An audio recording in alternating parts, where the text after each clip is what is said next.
In 1588, Spain launched one of the most ambitious naval campaigns in history, the Spanish Armada, with a fleet of over 130 ships and a mission blessed by the Catholic Church. King Philip II aimed to overthrow Protestant England, remove Queen Elizabeth I from power and restore Catholic dominance. But what was meant to be a show of overwhelming power ended in failure, retreat, and a turning point in European history. So what went wrong? 1. Overconfidence and poor planning. Spain was the most powerful empire in the world at the time, but that power led to overconfidence. The plan relied heavily on tight coordination between the Armada and the Spanish army stationed in the Netherlands under the Duke of Parma. The idea was for the Armada to sail up the English Channel, protect Parma's troops as they crossed the sea, and then invade England together. However, communication between the fleet and the army was nearly impossible. There were no secure ports for the Armada to anchor and wait.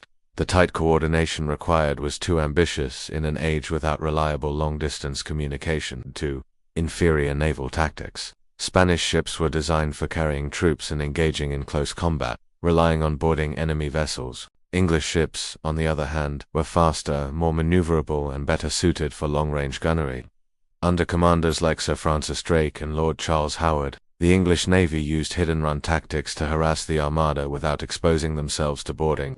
The Spanish, expecting a more traditional naval battle, found themselves outmatched in strategy and technology. 3. English fireships and the Battle of Gravelines. One of the most decisive moments came at Calais.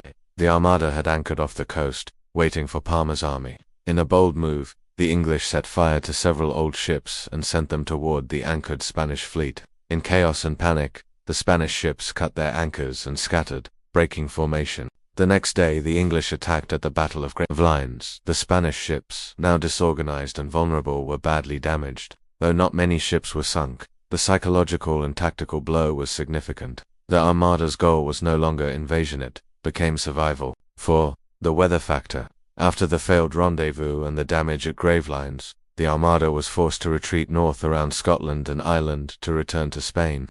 This part of the journey proved devastating. Violent storms battered the already weakened fleet. Many ships wrecked along the coasts of Scotland and Ireland. Some survivors were captured or killed by locals. Of the 130 ships that left Spain, fewer than half returned.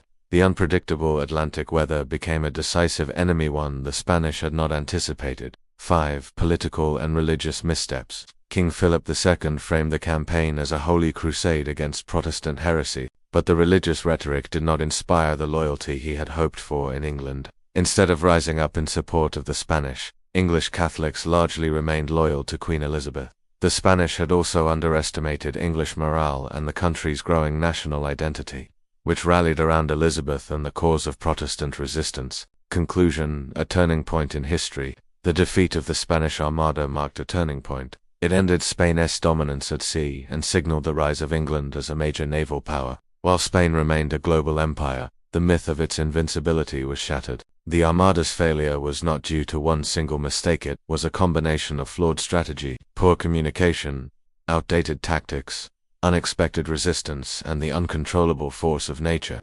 In the end, it wasn't just England's cannons or cunning that won the day, but Spain's own overreach and miscalculations that sealed its fate. If you enjoyed this video, please consider subscribing to our channel. Your support means everything to us.